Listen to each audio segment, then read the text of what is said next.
If you love Rearview Mirror Chronicles podcast and want to help us keep bringing you brilliant episodes, then please share it with a friend or a fellow history fan who you think might enjoy it.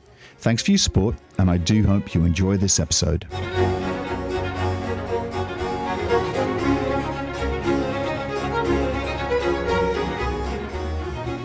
Hello, I'm Keith Hocton. There is nothing permanent except change. And that's not some modern slogan. It's actually ancient wisdom, straight from the Greek philosopher Ageless. And he was right. Change is constant as people were always evolving, rebuilding, rethinking, and the world around us does exactly the same. One of the oldest sciences, if you can call it that, is entirely about change, alchemy. The idea that you can actually transform something common, like lead, into something precious, like gold. For centuries, medieval thinkers obsessed over it. And if the legends are to be believed, a 14th century Frenchman named Nicolas Flamel actually cracked that code. Now, I'll admit my own fascination with alchemy actually starts a little less seriously with an episode of the amazing TV series called Blackadder. You might remember it. Lord Percy walks in beaming and announces he's discovered gold. Blackadder takes one look and says, "Percy, it's green." Percy insists, "That's right, my lord." And Blackadder shoots back, "Percy, I don't want to be pedantic or anything, but the color of gold is gold." It's brilliant stuff. And yes, what Percy was doing was, in his own chaotic way, alchemy. And then there's Nicolas Flamel. His story has all the ingredients. It has mystery, it has magic, and maybe a little mischief too. It's the stuff I absolutely love to get lost in. And if that sounds familiar, if his name sounds familiar, you're not imagining things. He turns up in Harry Potter and the Philosopher's Stone. Not bad for a 14th century alchemist. At this stage, I think they said in the Harry Potter book that he was about 600 years old.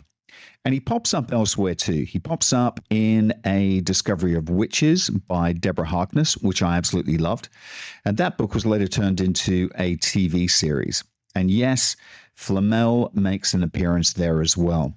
Even in the movie John Carter of Mars, which I think is probably the most wildly underrated movie of the 20th century. He uses Flamel as a kind of mythological backdrop. And it's actually fascinating how he keeps reappearing century after century, medium after medium. So, who was Nicolas Flamel? And why does his name still stoke the fires of our imagination? Well, look, historically speaking, he was a 14th century Parisian bookseller, not an alchemist, not a wizard, just a man who sold books. Later in life, he became a remarkably generous philanthropist, donating money to churches and to hospitals across Paris. But here's where things get interesting. After decades of scraping by, Nicolas suddenly, mysteriously, came into a lot of money. Enough to build almhouses, chapels, and fund charitable work well beyond the means of a modest bookseller. And that's when the rumors began that he'd cracked the secret of the Philosopher's Stone, that he'd discovered a compound capable of turning base metal into gold, and perhaps, just perhaps, of granting eternal life. In Harry Potter, as I mentioned earlier, both Nicholas and his wife, Paranel, were still alive over 6 centuries later, thanks to a magical artifact that keeps them from aging. Pure fiction, of course, but it's rooted in centuries of speculation. And why? Because the real Flamel, well, he never exactly denied anything. In the United States, this mysterious object is usually called the Sorcerer's Stone, but for simplicity's sake, let's stick with the British version, the Philosopher's Stone. Now, supposedly, this stone is no ordinary relic. It's said to have been around in legend for nearly 2,000 years, and it's incredibly powerful. Not only could it turn any metal into gold, but it was also tied to a mythical drink known as the elixir of life, a liquid set to grant immortality. Now, it's never been super clear if the Philosopher's Stone creates the elixir, is the elixir, or if they're just kind of alchemically linked. Like if you can make one, you can possibly or almost definitively make the other. Personally, I think they're actually a little bit intertwined and the same great cosmic recipe. Make the stone and you've made the elixir. Two sides of the same shimmering kind of unknowledgeable coin, if you like. Either way, one thing's clear. If you manage to create the Philosopher's Stone, you could live forever. Ancient descriptions say the stone was a vivid red, sometimes even glowing. But here's the twist. It wasn't actually really a stone at all. It was more like a powder, or maybe a very thick kind of glistening liquid, something you'd add to a bubbling vial that could allegedly create anything. And I do mean anything. Because for the alchemists, this wasn't just about getting rich or dodging death. It was about understanding, I suppose, the deep architecture of the universe. Because they were asking questions like, why is lead lead? Why is gold gold? And on a more philosophical note, why am I me and not someone else? They believed that if you could unlock those secrets, you could transform anything or anyone into whatever you wanted them to be. And the wildest part? There wasn't just one philosopher's stone. According to alchemical tradition, you could actually make one. The ultimate DIY project with, eternity as its prize. And the person who came closest, according to centuries of whispers, of legends, of half-buried manuscript, well, that would be Nicholas Flamel. I can't say a whole lot about Nicholas's early life. Records from the 1300s are patchy at best, but we do know he was born around 1330, somewhere very near to Paris, if not in Paris. And yes, just like in J.K. Rowling's version, he really was married to a woman named Paranel. Now, here's something interesting. This was actually Paranel's third marriage. She'd been widowed twice before, and with the inheritance from her previous husbands, plus Nicholas's work, the two of them lived fairly comfortably. Not extravagantly, but they weren't scraping by either. But to help keep the household running, Nicholas worked in Paris as a bookseller. But that job meant something very different back then. He wasn't just stocking shelves or, ringing up customers' orders. Nicholas made books. He was actually a bookmaker. If he came across an old or an interesting manuscript, he'd sit down and copy it out by hand, one page at a time, and then bind the whole thing together himself. Leather covers, stitched spines, everything you can imagine when you see a very expensive book today. So this was no small task, especially in the 14th century when most people couldn't even read. Honestly, it sounds like a dream job for me. So somewhere along the line, Nicholas must have received a decent education, though no one's quite sure how or where. He wasn't nobility, that's for sure, and he didn't come from money, but he clearly had an incredibly sharp mind and a love of learning. And then something strange happened. According to legend, one night Nicholas had a dream, a vivid one. In it, an angel appeared to him holding a book, unlike any he'd ever seen. It looked ancient. The pages were thick, the cover was beautifully decorated, and it was fastened shut with bright bands of copper. Now, that might not seem like much today, but in the Middle Ages, books were usually bound in wood and leather. Copper was rare, it was expensive. So the message to him was clear. This book was something special. In the dream, Nicholas reaches for it, desperate to take a closer look, but the angel pulls it back and says, "One day you will see in it that which no other man will be able to see." And then the book and the angel are gone, and Nicholas wakes up. Now you can imagine what a dream like that would do to your head, especially back then. So days passed, he couldn't get it out of his mind, then weeks, but he couldn't shake the dream. Every morning when he opened his shop, he'd glance at the shelves, just in case. He started kind of half hoping that the book would suddenly just be there, waiting for him. And of course it wasn't. Then one day in 1357, when Nicholas was probably in his late 20s at this stage, a stranger walks into the shop holding a book that looked exactly like the one from his dream. The man was selling it and he asked for 2 florins. Now, That would probably be about 50 US dollars, which doesn't sound like much, but back then it was a fortune. It was a decent chunk of money for a bookbinder and a bookseller. Still, considering how rare and valuable books were in the 14th century, Nicholas thought it was a bargain, and he didn't hesitate. He paid the man, and as soon as the door closed behind him, he locked up the shop, he opened the book with I can only imagine a breathless urgency. And it was old. It was beautifully old. The pages weren't made of paper, they were made of bark. And there were only 21 of them split into 3 sections, 7 pages each. And the last page of every section was covered in these incredible, intricate illustrations. Snakes wrapped around crosses, towering stacks of shaped symbols, a bubbling fountain alone in a vast desert, a cluster of dragons, coiled at the base of a massive tree perched by itself on a hill. Whew. To see a book like that, even now, Nicholas knew that it meant something. It wasn't just decoration. These images were absolutely deliberate, and they were telling him something, but what? He skimmed the other pages, hoping for some sort of written clue, but the text, it was unreadable. Strange symbols, looping characters, languages he couldn't identify.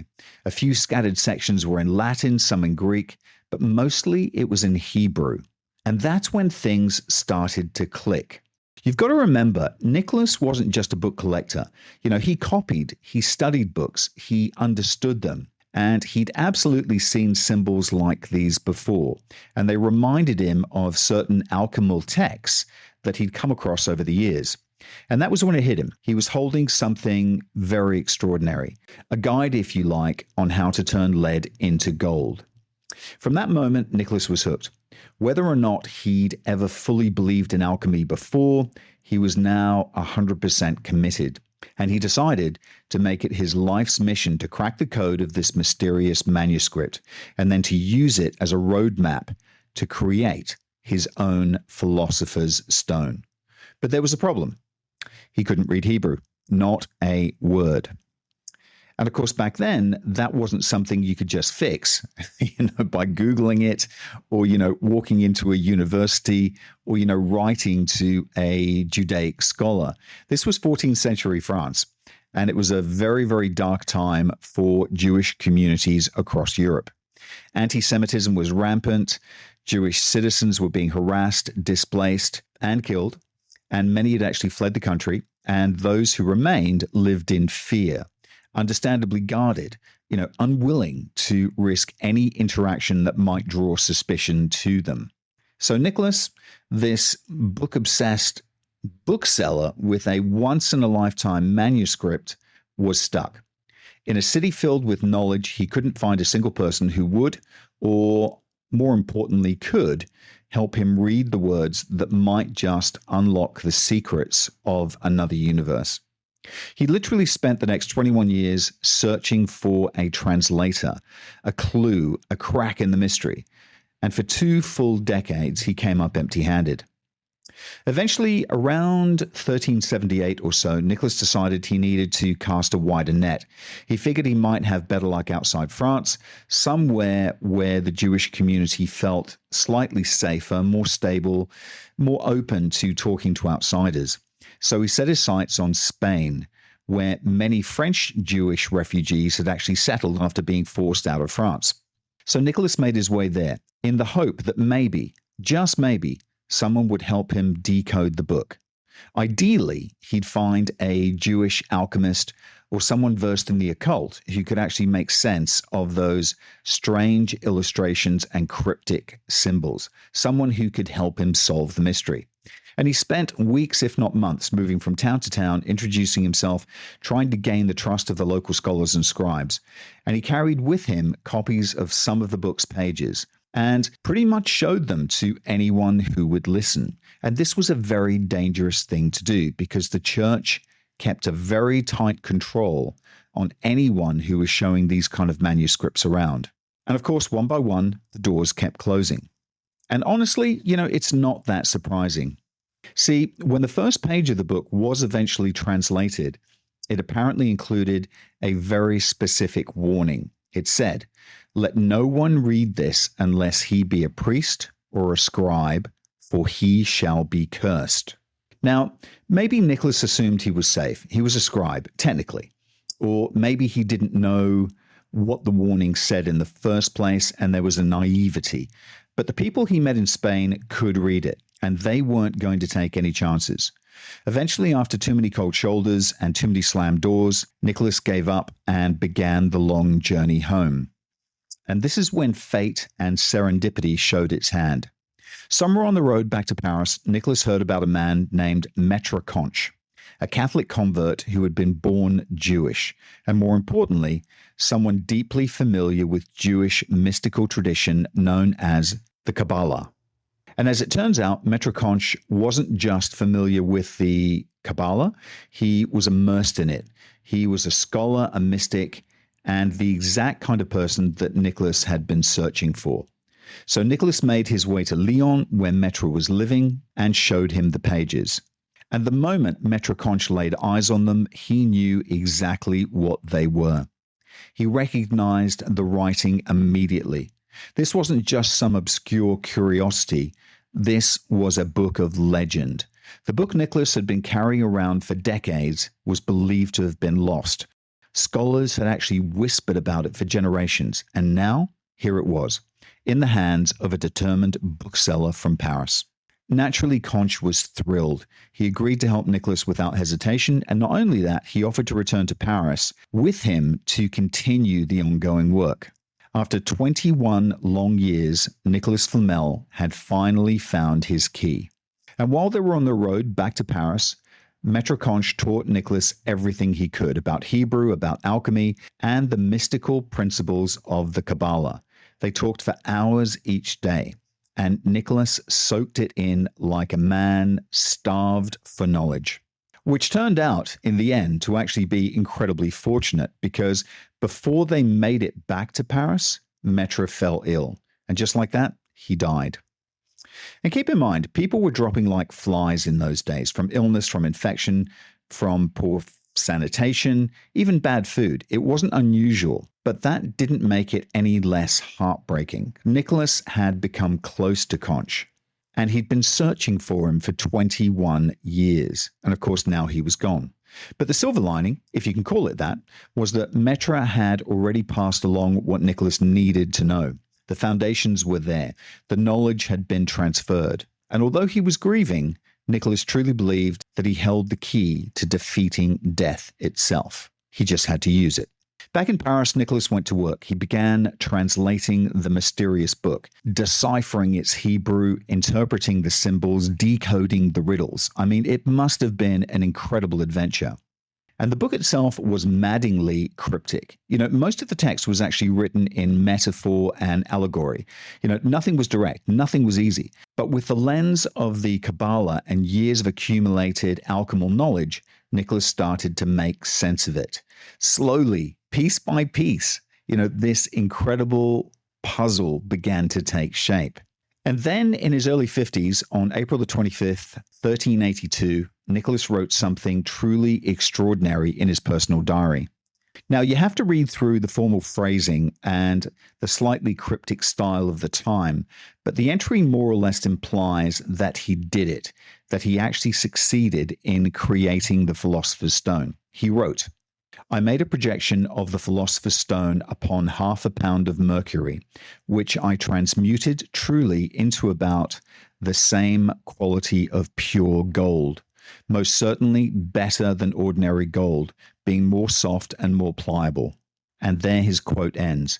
But in other words, Nicholas didn't just say he created the Philosopher's Stone, he was actually using it. He was making gold, real gold, better than anything found in nature, which, if true, is absolutely astounding. So it really does sound like Nicholas Flamel had actually unlocked the biggest mystery in alchemy. And now, effectively, he could create anything that he wanted.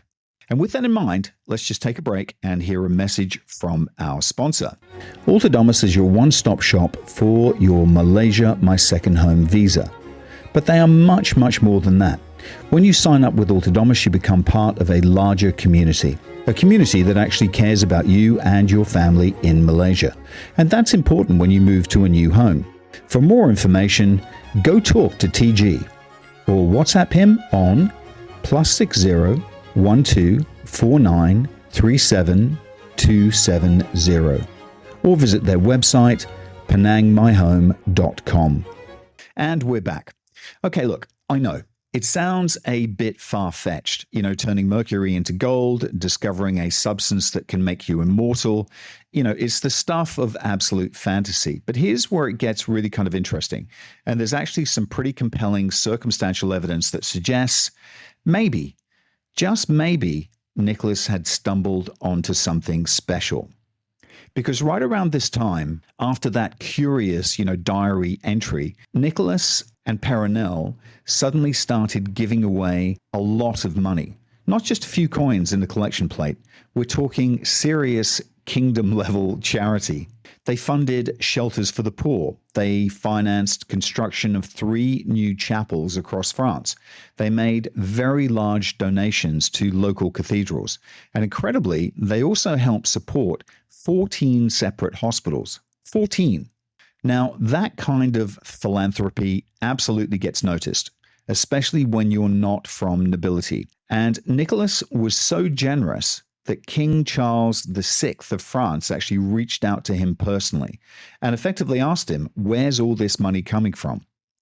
Whatever answer Nicholas gave must have been convincing enough to dodge a complete investigation by the church and the king. But it didn't stop people from whispering, because before this, Nicholas and Peronelle were comfortable, yes, but they weren't wealthy. Now all of a sudden, Nicholas was giving away so much gold, the city of Paris literally named a street after him. And here's the kicker. One of the shelters that he built back then is still standing today. It's actually the oldest stone house in Paris, which tells you something. He wasn't pinching pennies.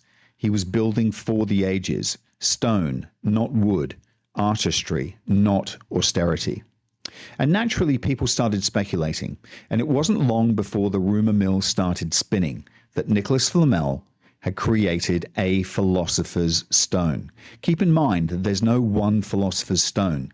If you have the code, the key, anyone can actually do it. And it wasn't just the donations.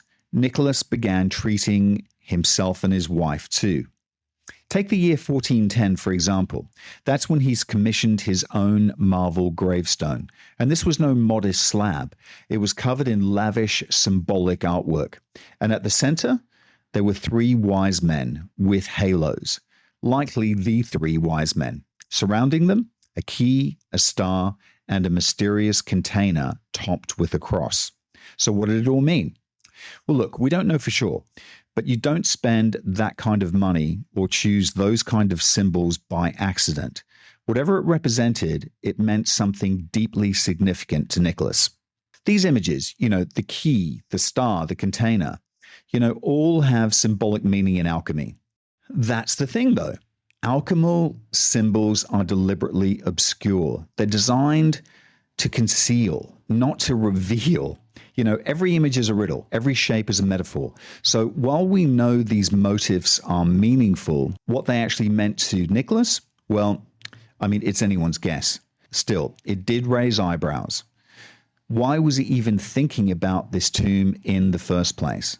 As far as anyone can tell, Nicholas was in perfect health.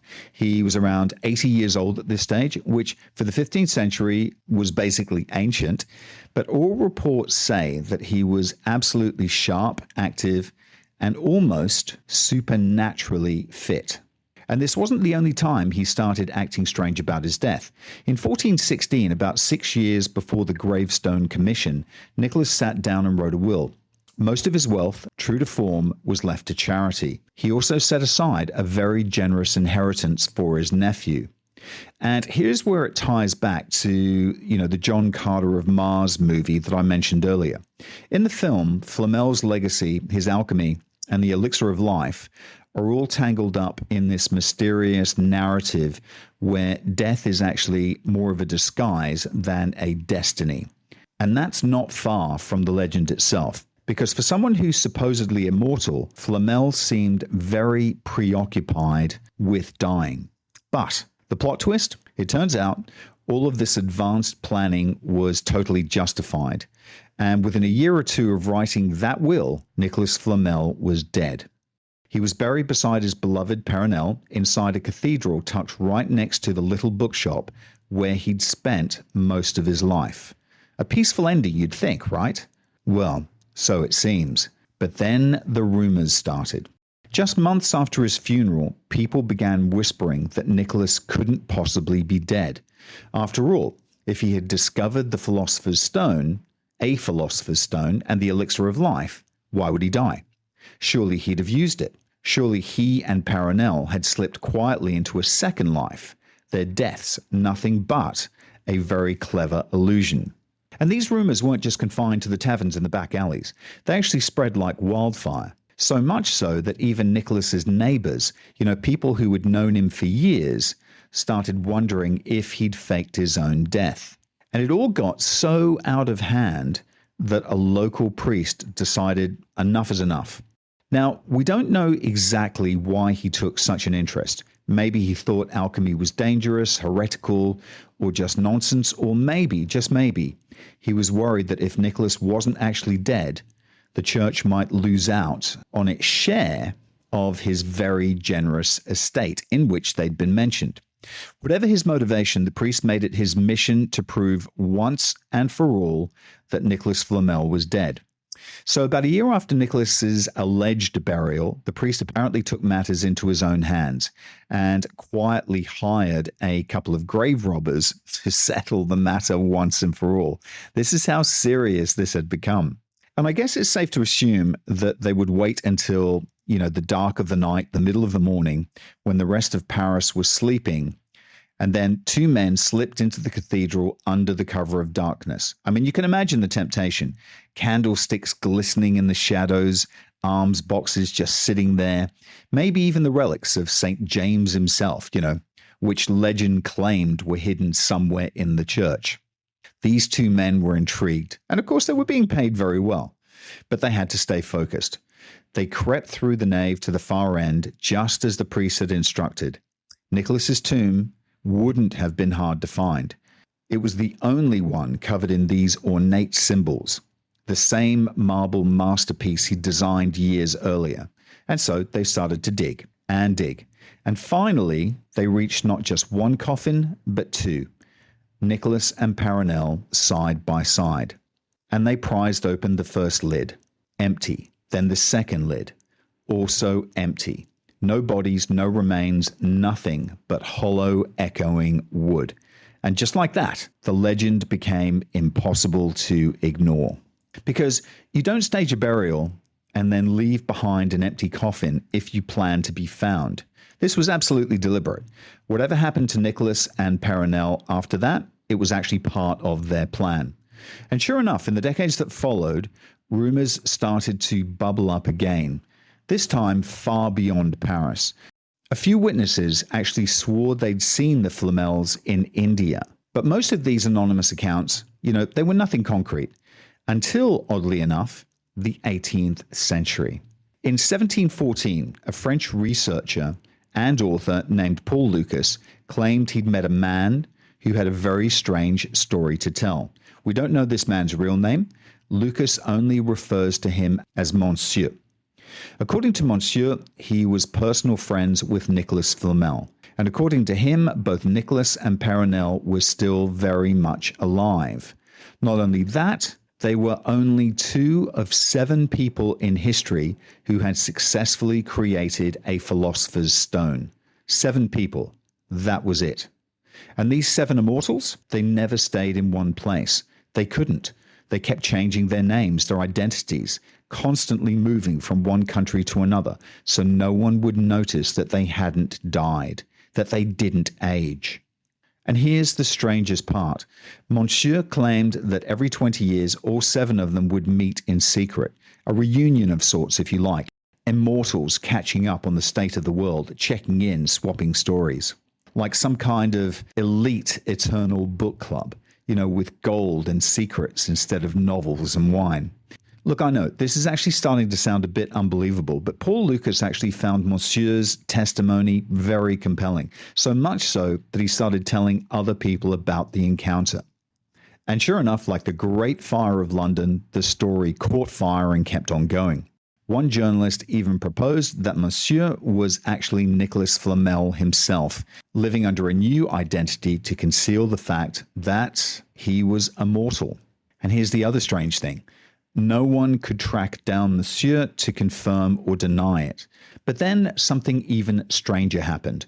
Not long after Paul Lucas's mysterious meeting, a strange, elegant figure began appearing all across Europe. And he called himself the Count of Saint-Germain. And here's the thing. Even today, we still don't really know who he was. There's no solid records of his birth, no clues where he came from, his early life. It's a total blank. But once he arrived on the scene, he was everywhere. He showed up at nearly every major court in Europe, in France, in England, in Russia, in Austria, you name it, at some stage he's being mentioned. And everywhere he went, people were captivated by him. He spoke multiple languages fluently. He played the violin like a virtuoso. He painted, he wrote poetry. And, get this, he was an accomplished chemist. This man was basically a walking Enlightenment era superhuman. So according to other rumors at the time, the Count was also a spy. Some claimed he worked for the Jacobites, a group of English rebels, trying to restore the Stuart monarchy. Others insisted he played a key role in helping Catherine the Great overthrow her husband, Tsar Peter III of Russia. And some people believed he was involved in the founding of Freemasonry. But here's where it really starts to kind of sound familiar. Just like Nicholas Flamel, the Count of Saint-Germain claimed to know the secrets of alchemy. He was deeply involved in chemical experiments, spoke of ancient wisdom, and according to some reports, even co-wrote a pamphlet in the 1780s detailing his alchemical knowledge. And later, he apparently worked with two students to publish a full book on the subject. And for the final kicker, people who met him noticed something very odd. He never seemed to age at all. Decades passed. People who encountered him 20, 30, even 40 years apart claimed he looked exactly the same. Smooth skin, bright eyes, a youthful presence that never ever dimmed. And if that doesn't sound like a man who faked his death in the 15th century in Paris and turned up under a new name, I don't know what does. Supposedly, the Count of Saint-Germain's appearance didn't change at all from 1745 to 1789. That's 44 years without a single new grey hair or a wrinkle. Just let that sink in and think about the time. And here's the wild part. The last known sighting of the Count? It was in 1789, 5 years after he had reportedly died. And this wasn't a very vague, I think I saw him from across the street kind of moment. No, he apparently had a long face-to-face conversation with an old friend, someone who actually knew him well enough not to mistake a random lookalike. Even more curious, there are official records placing the Count at a Freemasons meeting in Paris in 1785, 1 year after his supposed death. So either the man was a master of disguise or, well, he wasn't really dead at all, which kind of fits, doesn't it? And if we follow the breadcrumbs, it sounds exactly like Nicholas Flamel's alleged playbook. Fake your death, vanish, re-emerge with a new name, and keep a very low but strangely influential profile. And it does get stranger. People who knew what Nicholas and Paranel looked like swore they saw the couple again, alive and well, before the Count's final sighting. One story says that the two of them were actually seen attending a performance of the Paris Opera sometime in the 1700s, just casually enjoying the show, like Immortality wasn't even a big deal. But all that speculation, all that gossip, it seems to have spooked Nicholas, because after the Count's death and the opera sightings, he and Paranel vanished again, this time for a couple of centuries. Then, in 1926, he reappears. Sort of. That year, a very strange book was published under the pseudonym Fulcanelli, although some versions claim the name was originally Fancinelli, and many believe this was Nicholas Flamel, hiding in plain sight once more. And the book was actually called The Mystery of the Cathedrals. I've got a copy of it sitting in front of me now. It's a strange, cryptic little volume. It's packed with symbolism, allegory and architectural references to Gothic cathedrals across France. But here's the twist. It's not really about architecture at all. According to people who have studied it in depth, if you decode the imagery and the metaphors carefully enough, it supposedly reveals alchemical secrets, ancient knowledge, hiding in stone carvings, all this kind of thing. Stuff that's cloaked in Latin and symbolism, just like Nicholas would have loved. Fancinelli went on to write 2 more books after The Mystery of the Cathedrals. Only one of these subsequent works saw the light of day. He destroyed the 3rd manuscript before it could be distributed. Why? No one really knows. In fact, details about Fancinelli remain as exclusive as the alchemical secrets he purportedly revealed. We barely know his true age, his origin, or even his real name.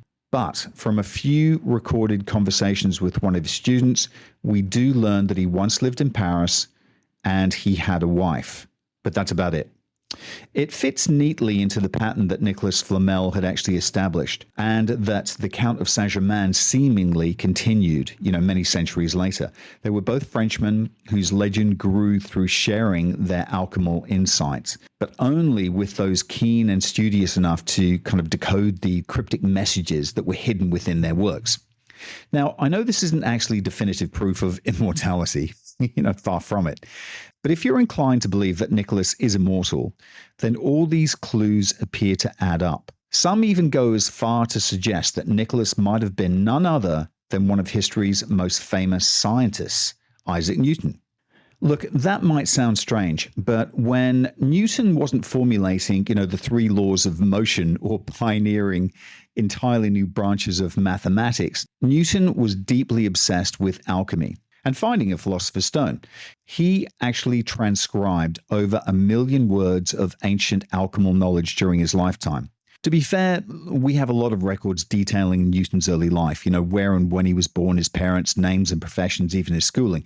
And this makes it unlikely that some centuries-old bookseller would have actually simply morphed into Isaac Newton overnight.